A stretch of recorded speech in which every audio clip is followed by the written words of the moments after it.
Hello everyone. देखिए, अब इस वीडियो में मोस्ट इंपॉर्टेंट क्वेश्चंस को मैं कराने वाला हूँ, कंटिन्यू करने वाला हूँ। पिछले जो वीडियोस में मैंने कराए हुए थे वो आपने आई गेस तैयार कर लिए हैं, नहीं किया तो प्लेलिस्ट में जाइएगा, लाइन से सारे वीडियोस पड़े हुए हैं, उनको तैयार करिए। टू द पॉइंट सारी चीज़ें मैंने कराई हुई हैं।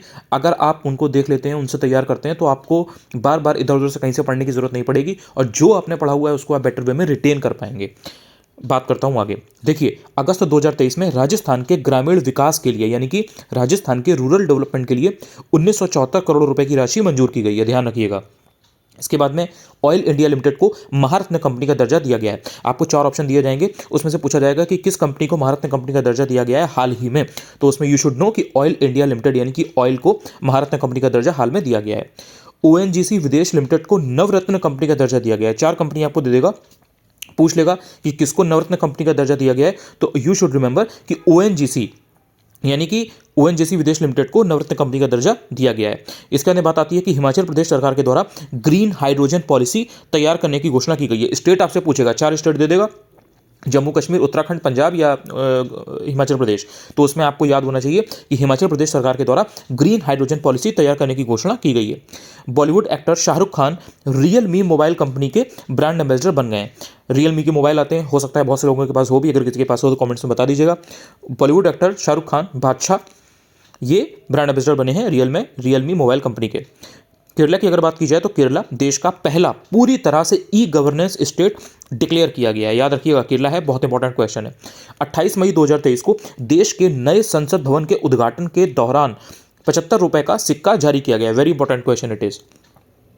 जून 2023 में इंडिया के डिजिटलीकरण कोष में यानी कि डिजिटलाइजेशन फंड में गूगल के द्वारा $10 बिलियन का निवेश यानी कि इन्वेस्टमेंट करने की घोषणा की गई है। किसके द्वारा? गूगल के द्वारा। किस चीज में?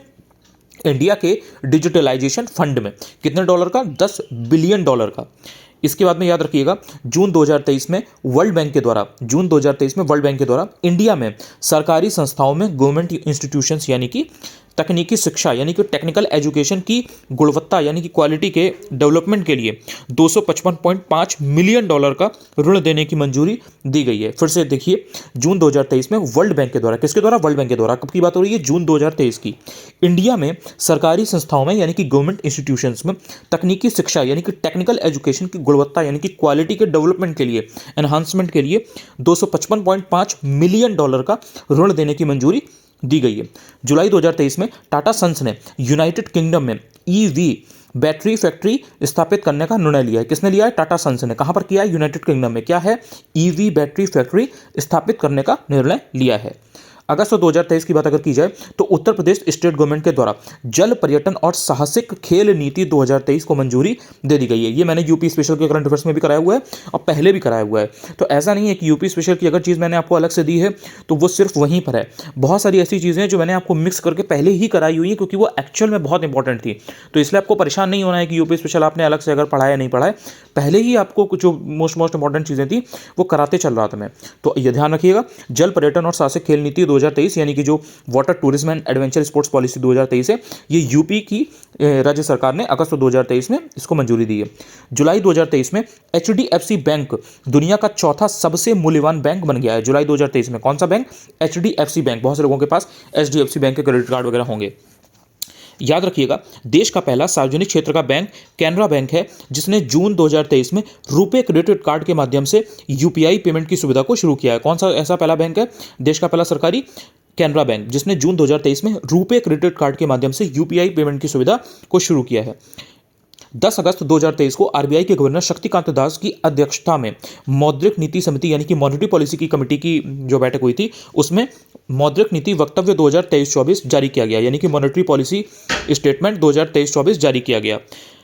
इसमें जो रेपो रेट जो है वो कितने आधार अंकों में बेस पॉइंट्स की वृद्धि की गई है, तो इसमें कोई चेंज नहीं किया गया। ये बात आपको ध्यान रखना है। यानी कि जो मॉनेटरी पॉलिसी की जो स्टेटमेंट निकाली गई थी उसमें कोई भी रेपो रेट में चेंज उस समय नहीं किया गया था, जो आरबीआई के गवर्नर शक्तिकांत दास की अध्यक्षता में हुई थी। कब हुई थी? 10 अगस्त 2023 को। ध्यान रखना है आपको। इसके बाद बात आती है कि 10 अगस्त 2023 के अनुसार रेपो रेट कितना है? 6.5% था। जो स्थायी रिवर्स रेपो रेट है वो कितना है? वो 3.35% है। CRR यानी कि कैश रिजर्व रेशियो कितना है? 4.5%। एंड SLR यानी कि स्टैट्यूटरी लिक्विडिटी रेशियो, ये कितना है 18%। यहीं पर मैंने इसको बताया हुआ है कि जो CRR होता है यानी कि कैश रिजर्व रेशियो, इसको आप नकद आरक्षित अनुपात भी बोलते हो। SLR को आप स्टैट्यूटरी